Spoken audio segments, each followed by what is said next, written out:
There are landmark moments in the lives of your children that you will remember forever. The day they sit the Leaving Cert. The day they get married.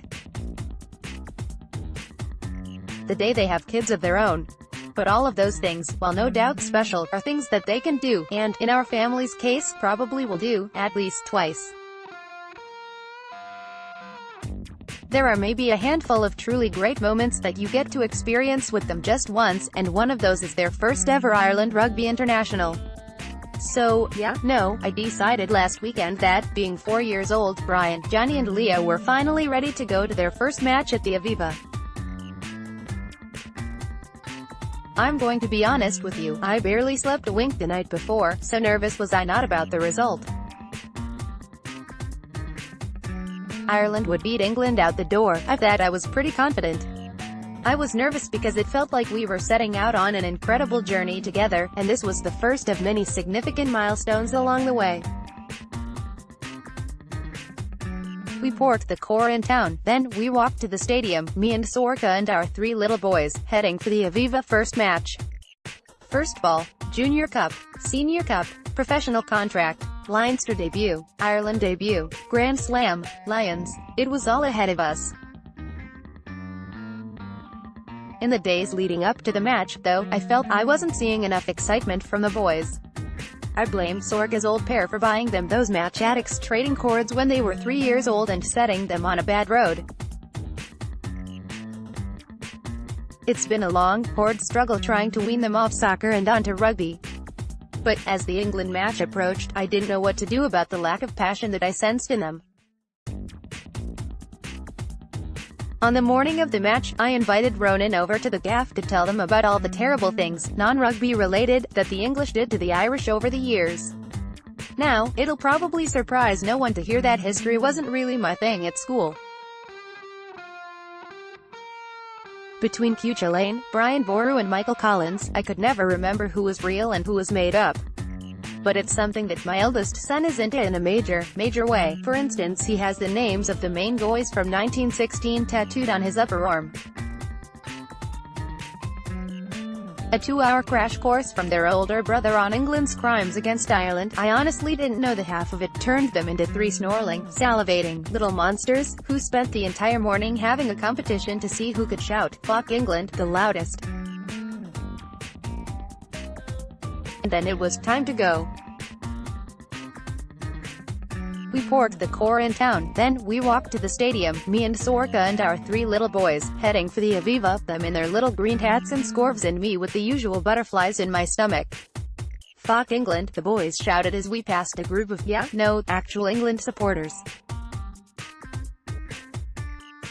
Found it hilarious, in fairness, and insisted on recording a video of them screaming it at the top of their voices, which ended up going viral. On we walked.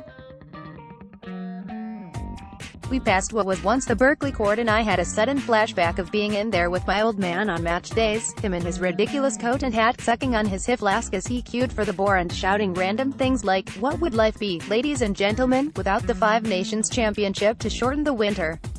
Into the stadium we went. A dude in a high-vis checked our lemonies. "Fock England," Leo shouted at him, and Sorka explained that we'd decided, as parents, not to correct our children when they use bad language for fear of creating taboos around certain words, which in turn made them more attractive to them. The dude gave her a dubious look and Sorka ended up roaring at him, "You can spare us the judgy face. This is the route we've decided to go." We eventually found our seats. The boys shouted, "Fock England," throughout "God Save the Queen," and, while everyone around us was of the opinion that this was very, very funny, I started to worry that Ronan had maybe filled them with a bit too much passion. The reason being that kickers are artists. I went, and it's a privilege to watch what we do as the game started. I was like, the time for mindless, verbal abuse is over now, guys. Once the match starts, it's time for analysis, and, as if to emphasize the point, I took out my rugby tactics book and opened it across my lap, brand new pen at the ready. Various people behind, beside, and in front of us, started shouting, "Have you got your tactics book, Ross? Because it's something I'd be famous for in the West Stand lower." People laugh, but at the same time they respect me for how seriously I take the game. But no sooner had I written down the names of the two XVs than Ireland had conceded a try. It was Johnny May. I went, even before the stadium announcer said it. There was, like, silence in our section of the crowd, until the boys started shouting, "Fock Johnny May," which went down an absolute storm. Owen Farrell stuck the ball in the cup, getting ready to add the cheese and biscuits. And Sorka turned to the boys and explained to them that it was customary, no matter how much you hate the opposition, to stay silent for the kick. Sorka knows this from experience. She booed Morgan Parra once and we spent 6 months in marriage counseling.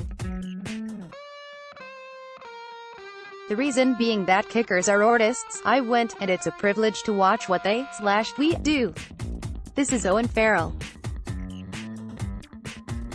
And while you've heard me shout some not very nice things about him when he's on the TV, the respect I have for him is massive. There was, like, a deathly stillness in the stadium as Farrell lined up the kick, doing that weird thing he does with his eyes. And then, out of the silence, came the voices of my 3 little boys, going, "Fuck you, Owen Farrell." There were gasps all around me, which I could totally understand.